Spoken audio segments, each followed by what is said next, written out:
Hello and welcome back to 1874. Jacob dropping things on the floor just as we're about to start. Hope everyone's well. It's a match preview. It's Villa against Ipswich Saturday at Villa Park. And as I just said, I am with Jacob Tanswell, the Athletics Aston Villa writer, to preview the game. This show is sponsored by Luke Roper. Use code TVV20 and you'll get 20% off everything Luke has to offer. Jacob, not very well. Fitness worries for Villa all round, and then Jacob Tanswell, the Aston Villa writer, he goes down with a sickness bug as well. Not what we need. Yeah, I'm 50-50. I'm going to have a late fitness test tomorrow morning to see if I'll be there, but I'm sure I will be.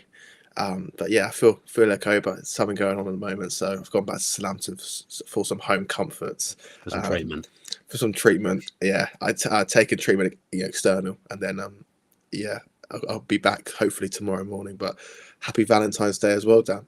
Oh, thank you very much, mate. Really nice. I've had a card and some Have you? Morning, so that was nice. If Jacob Tanswell doesn't make it, what's the situation here? Who would we be looking at as a replacement on the day? Quite a late call-up. It'd be difficult for the Athletic to handle. I know. I think they put contingencies in place, but I'm a fighter and I'll be there if pretty hamstrung. Yeah, okay then. Well, that's interesting. One to keep an eye on. Everyone will be glued to their social media tomorrow morning, not just for the team news, but for the news of whether Jacob makes it to the game. Someone just asked, is Dan Bardell fit Jonathan Ridgeway? I mean, it depends who you ask. I assume if you ask my girlfriend, she might say that I'm fit, but I'm not sure too many other people would go that way. And some great advice from Jonathan Ridgeway here as well. Get a Lucozade down you, Jacob. You'll be right as rain. The red one, the original. Oh. No, I never have it, but when I'm ill, I have it without. What's the difference? I had the orange one this morning, to be fair. No, not when you're ill. Why the red one? I don't know. It's just when I was a kid, that was what I used to get given when I wasn't very well. Really? The original one, and I never drink it unless I don't feel well. If I don't feel well, in fact, if Jen was to go to the shop or whatever, I would specifically request the original red Lucas, even though I don't really like it. Yeah, I don't know if anyone likes it, do they? It's not very well, but wow, they sell it. I know, but I never see anyone, choose that as their drink of choice. No, just the illness thing. Oh, right, okay. Only if I'm ill. I wouldn't go to the shop and get one unless I wasn't feeling very well. Anyway, enough about that. Let's talk about Aston Villa against Ipswich then. Unai Emery's press conference is in about 3 hours' time. Luckily, Jacob not going to Bodymore to infect the squad and infect Unai. Unai was quite ill recently, actually, as well. Wasn't he? What are you expecting to hear? I mean, I've asked you that as if you can just guess who's going to be fit. But Watkins, we just spoke before we came on, it was 10 days, was mooted when he got his injury. So that timeline would mean that he would be back. Obviously, we'll know more at 1:30. Concert, no. Mings pictured in training, so you'd hope he might be available for selection. No new injuries, hopefully. But we were kind of saying before we came on that actually, because they played so well against Spurs, those players being back, he may keep the same team and just go with Ipswich early at the start like they did against Tottenham with those players that started the game. And then suddenly you've got a unbelievable array of options on the bench. Yeah, I think he'll keep it quite similar to the Spurs game. Of course, the Sassy potentially. Yeah. And if Watkins as well is fit, with Mings, I know he's pitching back in training, but there was always a sense there'd be a few more weeks. I remember when Emery, in the press conference before Celtic, was like, we'll make a decision on him. And, I had information that he was nowhere near fit, but you just never know. But it was quite a good way of deceiving and giving some false hope that Mings would be fit. But I don't know if he'd be fit yet, but even if he is, I can't see him starting. So you probably have one more game maybe of Kamara centre-back. But Bogar, when he came on the other day, was absolutely fantastic, I thought, against Spurs. So maybe he fits somewhere in that starting 11 too. But I think they have no issues with going with this similar type of team to Spurs. Very strong, good depth, and like I say, if Watkins isn't fit, you could even potentially say, maybe we'll give 30-40 minutes to Rashford as well to keep building his fitness up, who can play in that similar position. So it should be a strong squad regardless. Yeah, I mean, some great Lucozade chat going on the live chat now. We really have set a trend going off there. And if Lucozade are interested in sponsoring us at any point, I imagine they'd be quite lucrative for us if they're interested in that. Lucozade Sport, as Twix says, it's a drink for all occasions. So if you look for some Lucozade chat, head into the live chat on our YouTube channel now. I said before you came on about keeping it the same. So, look, I expect Disasi to play. That they've got to get him going. They've got to get him fit playing games. Ipswich at home feels like a good opportunity for him to come in. First bit around that selection I want to talk about is he's a little bit harsh on Bergard, who's come in and acquitted himself very well in last month. Yeah, for sure. Turned up in multiple positions as in and out. He's kind of always been easy. He's had to move in game, has come on cold into games. A little bit harsh on him if he doesn't start and Disasi does. I think so, but at the same time, you're paying $5 million straight loan fee for Disasi. Yep. You can't play in the FA Cup, and you're paying him, a good portion of his salary, so you need to get some return on him. At the same time, maybe there's not other option of playing Bogard somewhere. What is good with him is if you do have him on the bench, he's a fantastic bench option because he can cover so many positions. So you don't need to bring an extra right back in. That's one of the reasons why you could let Costa Dalkovic go even when Matt Cash is injured, because you have Bogard that can cover. So I think even if he doesn't start, it doesn't mean he won't come on. He's been really versatile, very, very useful for Emery, especially in these winter months. But I still, his best position still is centre midfield. It's only at the start of the season, maybe September, that he'd only played right back once in 112 appearances across youth level and senior level. So the fact he's been able to adapt this season to two positions has been brilliant. Yeah, interesting time for him actually, with his contract expiring at the end of next season. He has almost kind of, teams will be alert around him now and be paying attention to his situation. Obviously, if his contract does expire in 2026 and he's not in the Villa team, there'll be a few teams starting to circle around him. It'll be interesting to see how he and how Villa handle it. Yeah. On the back four, you mentioned Kamara probably will play left centre back again. I agree with you. Even if Mings is fit, I think Kamara will get one more week there, because my main reason for thinking this is, I don't think Unai will want to move John McGinn away from central midfield. And suddenly, if McGinn's not playing in central midfield, and I waxed lyrical about him last week, if he's not playing in that position as a 6, with all the attacking options that Villa have now, not sure where he's going in the team. So I think that'll be another reason he'll want to keep Kamara at the back, so he can keep McGinn in the team, because he always wants to play McGinn and keep him in that 6th position. That's a really good point. And also, Kamara is, when he has the ball in a centre back, he's still playing like a midfielder away. He passes the ball he passes the ball quicker than Villa's other centre backs, because he's used to trying to play it into the number 10s, which I think gives Rodgers and Ramsey more service, and also I guess a team that will probably sit in the mid block at times. Kamara's very comfortable in coming out with the ball, a bit like Pau Torres, albeit right-footed, and like you say, McGinn has to play after his unbelievable performance the other day at Spurs. Excellent. I thought, but at the same time, with Kamara, he can get away playing centre back a lot this year, because he's playing against number 9s that aren't old fashioned against your number 9s.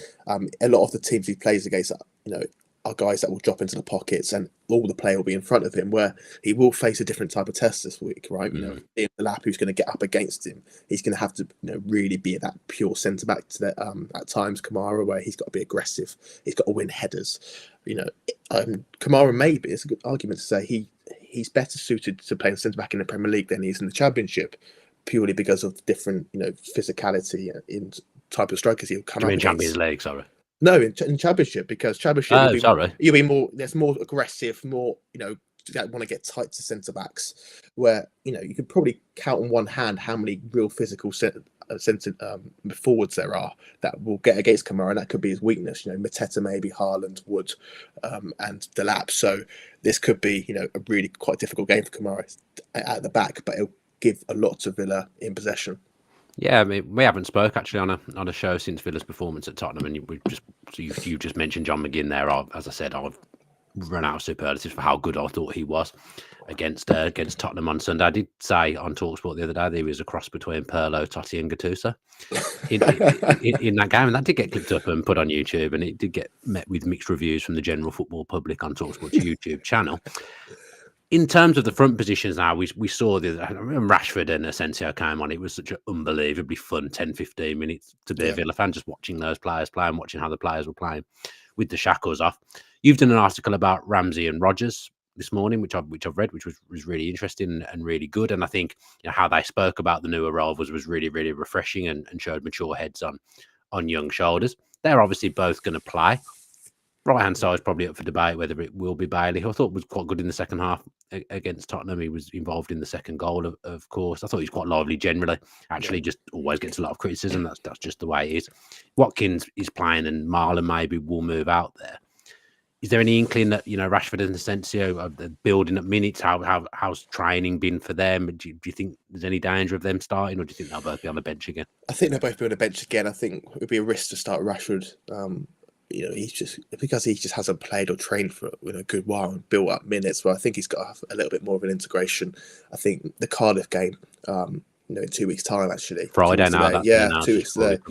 I think that'll be the type of game, if I had to guess, that he'll start, and then after that he'll be right into the mix, where I can see him keeping, Emery keeping the same front three behind the number 9 as he did against Spurs. I think Leon Bailey, rightly at times, he's of course. I'm not saying he's perfect, by the way. No, but I think what he does give I might do a piece on this, is that a lot of people think that he gives Villa the balance, basically. Even if he doesn't play well, his natural way of playing gives balance in terms of he does strike a lot of players to him, because Villa don't really play with an overlapping right back until Andres Garcia's come, which is something in a different proposition entirely. But because Leon Bailey is basically the only wide player on the right, or only player on the right, and wants to get in behind, he can attract 2 or 3 players to him. So even though he's not going round players or scoring, he is attracting players, a bit like what Grealish does at Man City. Maybe you want Bailey to be a bit safer in the ball, but at the same time, I think he gives you some good balance off the right. No one else is really an out-and-out winger like he is. Marlon can play there, of course. Asensio can play there. Rodgers can play over there as well, which is going to be a potential if Garcia plays as well. That can overlap him. But Bailey probably is the natural wide player, and in games like this, where it's going to be pretty difficult to break down, Ipswich's low block at times, you need that width, don't you? Someone that can hold that width on the edge of the touchline. Yeah, but I've been impressed with Garcia actually as well. He surprised me when I watched him in the Wolves game. Obviously, I watched that game on telly rather than being there. I watched that game and thought he was fine. When I turned up to Tottenham and I was watching the warm up, he was a lot bigger than I thought he was going to be. Garcia, I don't know what the word is. Robust. Is that the word to describe him? Quite taller than I thought he was going to be as well. He looks like he's quite a presence actually, and he will offer that overlap. Yeah, he's thick set, isn't he, as well? And I think, he turned 22 last Friday, actually. So he's got a lot more growth and a lot more filling out to do as well. So I think he looks a really good player for £5 million. A guy that's played nowhere near this level before. And he showed really good adjustments. Of course, he's going to have dips. And there might be games where Emery thinks he's not suited to this, but he's adapted really well. And like you say, Emery doesn't always want this right back to overlap, but he knows that that's a really good strength of Garcia's. So maybe it will allow, for example, Morgan Rodgers to play. If he does want to get Asensio in the number 10, Morgan Rodgers to play off the right, and he can drift in, and knowing the width can come from Garcia. So yeah, he's got really good options at right back now. Yeah, really polite comment from Robert F in the comment. And McGinn must start. Best of wishes, Bob and Karen. Best wishes to you. Yeah, Bob and Karen, nice to see some politeness in the chat. Still, there's some Lucasade chat going on in there as well, if for those that are interested. So basically, we need to keep an eye on Unai Emery's press conference at 1:30 to kind of get an idea of what Villa are doing and what the permutations of the squad might be, don't we, Jacob? Yeah, and also I don't know this, I've not followed up, but where's Amadou Onana as well? Who knows? Some journalists asked the question to Villa, and no one said anything. Communication's not always been the best, so no. It leaves a lot to be desired. So maybe we'll get some answers on Onana and how long he's out for, and maybe he's back today. But it'd be great to see him back, because he needs to get the season going, and him coming back as well just adds more options to midfield, especially if McGinn's playing as a double pivot now. Feels like he might have dropped down to fifth choice central midfielder, £50 million. Yes, I think next year you'll see hopefully the best of him. But yeah, it's been a difficult year, hasn't he? He wasn't very good against Wolves when he came on. Emery was very, very angry with some of his 50-50 duels, wasn't he? So it'd be interesting. But if you can get Onana into the player that you saw in the first couple of games this season, he can add something different for sure. Yeah, it's definitely been a bitty season for him. Every time he kind of gets back, he gets injured again, and it was a surprise to see him obviously not in the matchday squad. Spurs last time out. Let's talk a little bit about Ipswich then, Jacob. Obviously a return to Villa Park. Well, it feels like all he ever does is return to Villa Park in some way or another. Jadon Philogene is back. Got off the mark for Ipswich last weekend against Coventry in the FA Cup with a tidy little finish. Their other wide player, Jack Clark, player I quite like. He felt like he was just needing a goal in an Ipswich shirt, and he got 2 against Coventry last week. Those two may play now, just based off that bit of confidence that will do them good. It'll be interesting to see Philogene back, because, we're being honest, he didn't offer too much in a Villa shirt in his return. He was sold almost the first chance that Villa got, and again, I don't know how it works with PSR, but it feels like a bit of pure profit coming Villa's way in some way or another. Be interesting to see him back though, won't it? It will. I still, this weird sense, I don't really know what type of player Philogene is. Like, no, I can't say I know. Not the one I saw at Hull, anyway. No, you watch him at Hull, you think, okay, I can kind of get a sense. And then you watch him at Villa, and he's completely different. So, I want to see this third iteration at Ipswich now. So I'm intrigued to see how he plays in a different system and a team that, is a little bit more, I don't know, less structured in how they attack. They're a bit more off the cuff. I'm not saying that's the wrong thing to do, but it might play to Philogene's strengths a little bit more. But they've got some really good attackers that you feel like they could be really good Premier League players later down the line, but not quite doing it for whatever reason. Like Omari Hutchison, Sammy Smollett. I like him. I like him, but it's end product, isn't it? With all these players, they're quite easy on the eye, but they haven't had. But I suppose that's to be expected in the Premier League. Well, that's the thing, yeah. I think they gloss games and garnish games, but they don't really have that telling impact. They're not that killer, are they? Like Hutchinson, for example. They've got some. In Cisco, who I thought was really good at Brighton last year. He's obviously on there. He's a real good talent as well. So on their day, they can beat anyone, but at the same time, they can even lose to teams like Southampton in their last league game. So. They are like a box of chocolates, aren't they? Yeah, and obviously, the main man is Liam Delap. At some point, he's going to move for huge profit. A few raised eyebrows when they bought him in. He's got 9 goals, I think, in the Premier League this season. He's been really good every time. I've watched quite a lot of Ipswich, actually, and every time I've watched it, he's just looked brilliant. I think Diego Carlos is still looking for him from the game earlier on in the season at Portman Road. He's the man, isn't he?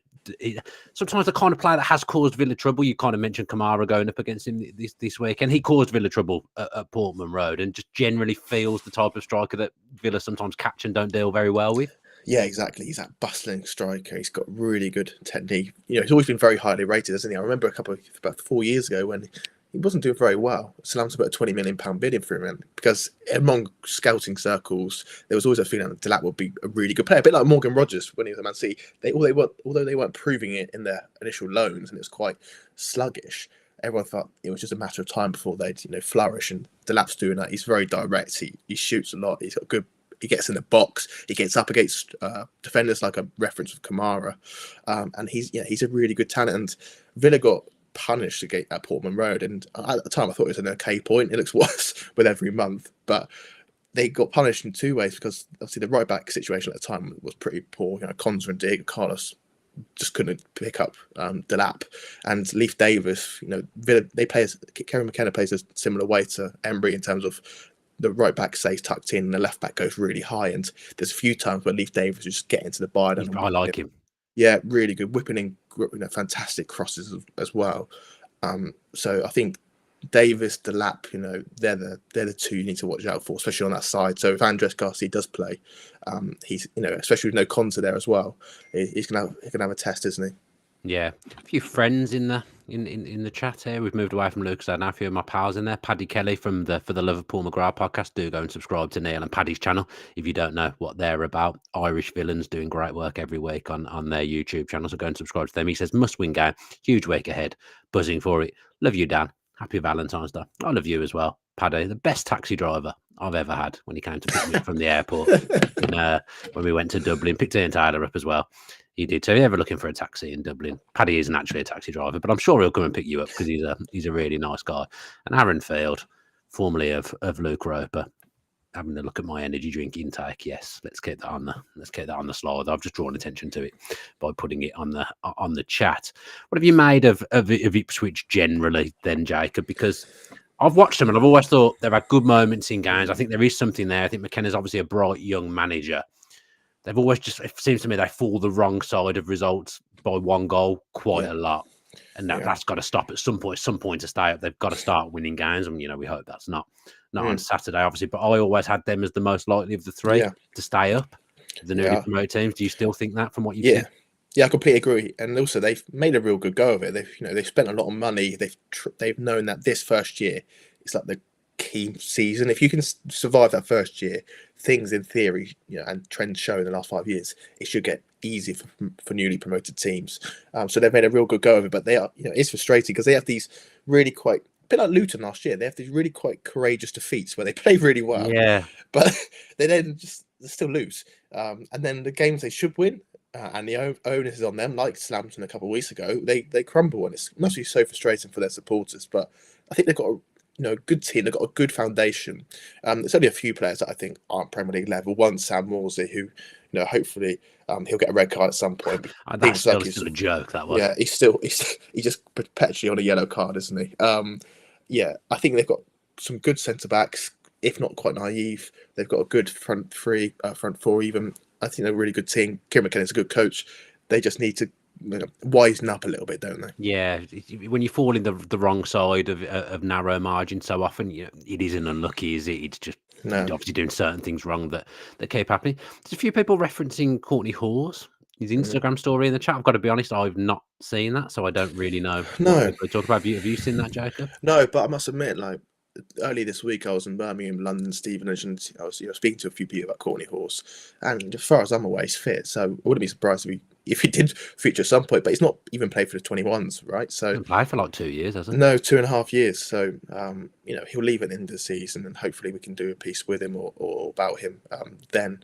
But it's a shame what's going on. He's kind of out of sight, out of mind, isn't he? And he doesn't even play for the 21s, so. It'll be a bit of a risk if he was on the bench, considering he's not played any minutes at all. But it's a shame because before he got injured, right, he was, some clubs would look to him. I know AC Milan, Crystal Palace looked at him, and if he didn't go to Watford, that awful loan spell, then I've shaped somewhere different. So I hope he's all right, and wish him the best. I'll always have a lot of time for players like Courtney Hause, who helped Villa rise from the Championship back into the Premier League, and were good servants to the club. It's not his fault what's happened, is it? Courtney Hause with injuries, and he's kind of ended up getting caught in football no man's land in the football world, and is probably having to go to Bodymore and train on his own constantly for well over a year now. It's not a nice situation to be in. However much money you're on, it's not a nice situation. You just want to do the thing. No, he's training on. Yeah, he's training on his own. He's doing separate training. He's sometimes training from home. He's not involved in Emery's environment. So I can't see him being in the squad. No, just quickly before we finish and do our kind of hot/ice cold takes. I mentioned the players in the Championship there that I've got a lot of time for, and one of my favourite ever Villa players.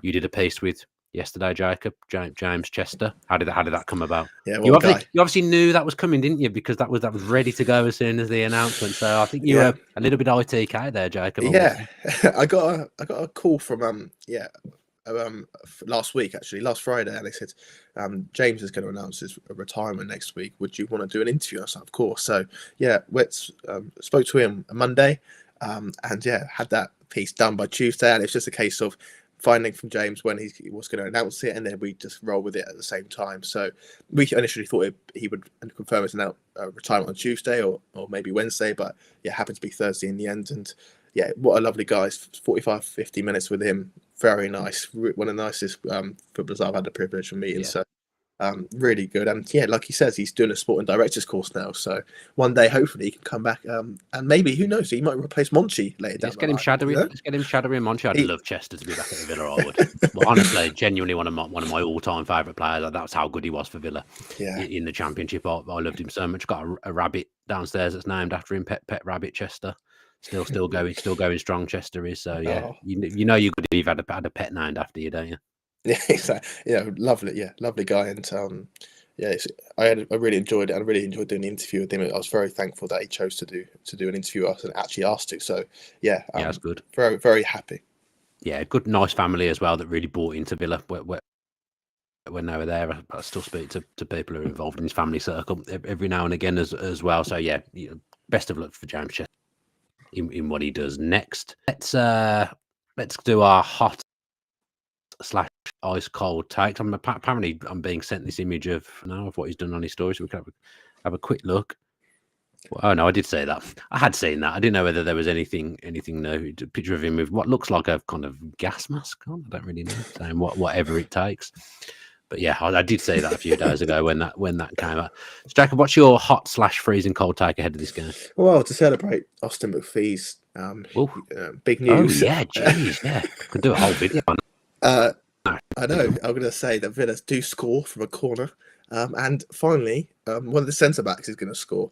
So whoever it is, one of the centre backs is going to score. I just want to see it whipped into the box, front post, glance and header, back goes towards the back post, 1-0 after 10 minutes. Villa on easy street. I was going to go along the same vein. A debut goal for Axel Disasi. That was going to be my thing. Such a big beast in the box. I feel like What do you expect from him?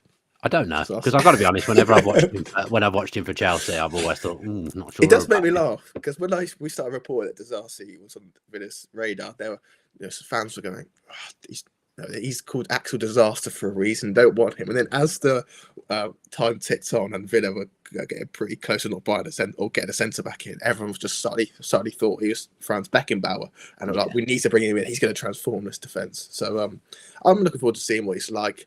Hopefully he can cut out the mistakes. But yeah, he's very important, isn't he? Especially with Konsa's injury. Yeah, I like the signing. If we look at what he did in Monaco, I did a video last week, a podcast last week with Jonathan Johnson, who's a French football expert. He kind of went through what Disasi will offer. If we can get him back to what he was at Monaco, then it will be a good pickup. And I quite like that he's keen to come to Villa and keen to work under Emery. Not many players, we're quite happy being in London, probably, even if they're not playing. Sometimes they're picking up the money and not having to work. But he wants to come to Villa and he wants to work under Unai Emery. Well, some Villa players, still live in London and they travel every day. So I won't name names, but they still travel. No name names. No. I can't even think who that would. Maybe when they leave, I'll say they live in London. But maybe Disasi will hop in the van with them. So I'm sure he'll enjoy it. I can't even think who that. I've got one player in mind, but I really like him, so I don't want to throw him under the bus in case it pisses him. So I'm not going to say. Right, I need to shoot. Jacob, I'm sure, does as well. But thank you very much to those that have joined us live. Absolute pleasure. We'll be back on Sunday or Monday with a podcast looking back at hopefully an Ipswich. No, not an Ipswich win. Hopefully a win against Ipswich on Saturday. So stay with the channel. Do all the things I bang on about every single week. Have a great Friday.